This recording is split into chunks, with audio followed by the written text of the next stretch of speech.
आज रालोद प्रमुख जयंत चौधरी नेटौर पहुंचे और वहां वॉलीबॉल मैदान का लोकार्पण किया गया। दोपहर के वक्त जयंत चौधरी का काफिला कार्यक्रम स्थल पर पहुंचा, जहां उन्हें गार्ड ऑफ ऑनर दिया गया। उन्होंने कहा कि वॉलीबॉल मैदान का उद्घाटन सिर्फ एक शुरुआत है, आगे भी वो निरंतर इसी तरह के काम यहां पर कराते रहेंगे। नेम दो यार, फोटो और आगे और लाएंगे। तो खिलाड़ियों का भैया तो हमारे नवोदय के हमारे स्कूल जो रेजिडेंशियल, जहाँ बहुत गरीब बच्चे परिवार के, सामान्य परिवार से बच्चे जो वहाँ रहते भी हैं, आवासीय स्कूल है, वहीं पढ़ते हैं, वो आज विदेश में पढ़ने का मौका उनको मिल रहा है, सिर्फ इसलिए कि उन्होंने मेहनत करी, उनके अंदर जज्बा है, उनके अंदर हुनर है, और हमारी स्कूली जो व्यवस्था है वो उनके लिए काम कर रहा है। केंद्रीय विद्यालय में भी वही आंकड़े लगभग 20-25%। नीट में 35,882 बच्चे अपियर हुए, जिसमें 26,424 बच्चों ने क्वालिफाई किया, 74% बच्चे। और किसी प्राइवेट, यहाँ बिजनौर में सबसे अच्छे प्राइवेट स्कूल के बच्चों को कोई बुरा ना माने, कोई स्कूल चलाता हो यहाँ, आप अपने बच्चों की तुलना में देख लेंगे कि 74% आपके बच्चे क्या क्वालिफाई कर पा रहे हैं, नहीं कर पा रहे।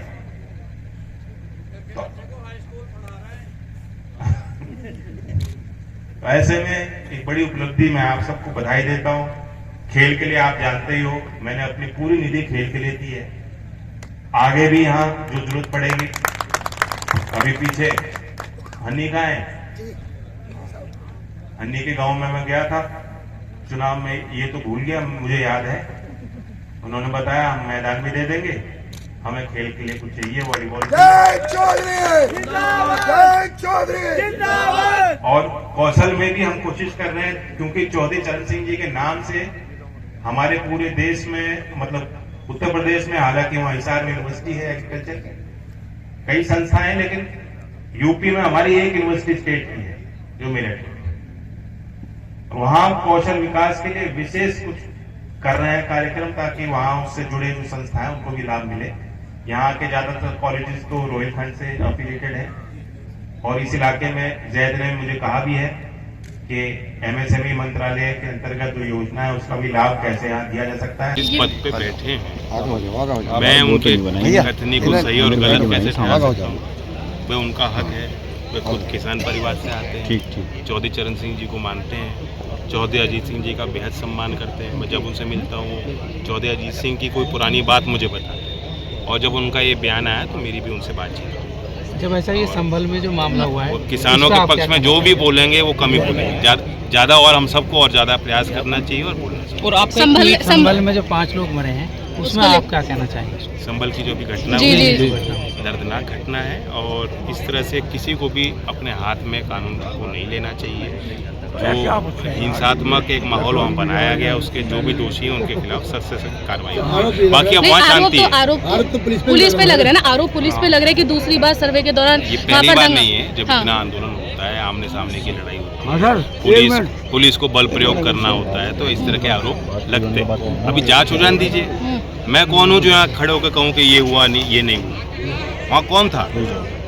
कौन चश्मदीद गवाही दे सकता है उसको? तो मैंने वीडियो देखी है, आप भी उस वीडियो के आधार पे मुझसे पूछ रहे हो।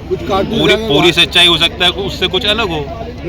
सवाल ये है कि पश्चिमी यूपी और यूपी में कहीं भी तनाव ना हो, भाईचारा हमारा बना रहे, बेफिजूल के मामले में उसको आगे रखें। लोग अपनी सस्ती राजनीति जो कर रहे हैं, ये भी समाप्त होनी चाहिए। जो आपने जो निर्णय लिया है केंद्र सरकार के साथ मिलकर कि बिजनौर को भी एक केंद्रीय विद्यालय दिया गया है, तो बिजनौर की जनता इसके लिए आपका आभार करती है। और मेरा आपसे फिर से निवेदन रहेगा कि बिजनौर की तरह पश्चिमी उत्तर प्रदेश में हर जिले को एक केंद्रीय विद्यालय दिया जाए। नहीं, मोस्टली जिलों में हैं। 1253 अभी तक देश में केंद्रीय विद्यालय थे, 85 और हो गए, तो संख्या लगातार बढ़ रही है। और इसमें जो इजाफा हुआ है पिछले 10 वर्ष में, जो पद्धति है शिक्षा की, राष्ट्रीय शिक्षा नीति के आने के बाद जो इंटीग्रेशन टेक्नोलॉजी का हो रहा है, स्मार्ट क्लासरूम दिए जा रहे हैं, और सभी केंद्रीय विद्यालय और नवोदय को पीएम श्री योजना से जोड़ा गया है। पीएम श्री योजना में 2 करोड़ रुपए तक संसाधन जो है स्कूल के लिए दिए जा रहे हैं, ताकि जो नवाचार हो, वहाँ नया निर्माण करना हो, तो बहुत सुविधा दी जा रही है। अटल टिंकरिंग लैब, यूपी की अटल इनोवेशन मिशन में 10,000 अटल टिंकरिंग लैब भी दिए हैं।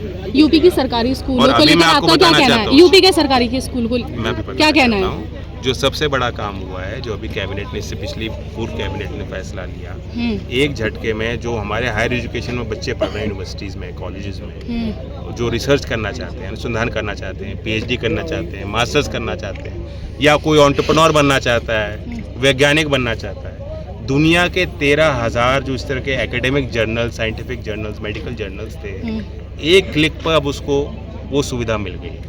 तो वन नेशन वन सब्सक्रिप्शन का पे मोहर सरकार ने लगाई, बहुत बड़ा कदम। अभी आप लोग नहीं समझ रहे कि कितना बड़ा काम हो गया उसको। और यूपी में भी जो स्थिति स्कूल की थी वो आपको भी पता है। सर बेसिक एजुकेशन भी तो ठीक होनी चाहिए। बेसिक एजुकेशन, कायाकल्प स्कीम चला जब बेसिक एजुकेशन ठीक होगी तभी तो ऊपर जाके। बिजनौर के बहुत लोग आपको देखते हैं चैनल को, मैं भी देखता हूँ।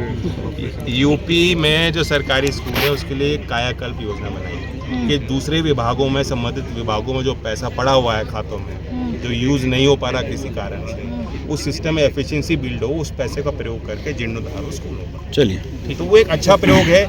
देश में कई राज्यों में इस तरह के जो अच्छे प्रयोग होते हैं उसको हम पूरे देश में ले जाने की कोशिश करें। और जो यूपी का प्रस्ताव समग्र शिक्षा के अंतर्गत, जो यूपी के स्कूलों के लिए प्रस्ताव यूपी की सरकार भेजेगी, केंद्र सरकार उसमें देर नहीं लगाएगी, उसे और आगे बढ़ाएगी। जैद यहाँ स्थापित करना चाहते हैं तो मैं यहाँ नगर पंचायत से इस पे और डिटेल में चर्चा करूंगा। इनकी टीम को दिल्ली बुलाऊंगा, अपने मंत्रालय को उनके साथ बैठाऊंगा, ताकि यहाँ भी एक विशेष उसमें कुछ कार्यक्रम और योजना हम चला सकें। मैं फिर धन्यवाद देता हूँ और उम्मीद करता हूँ कि आने वाले नेशनल और अंतर्राष्ट्रीय प्रतियोगिता में हमारे यहाँ नेटौर के और बिजनौर के खूब खिलाड़ी चमकेंगे और आगे बढ़ेंगे। आप सबको धन्यवाद।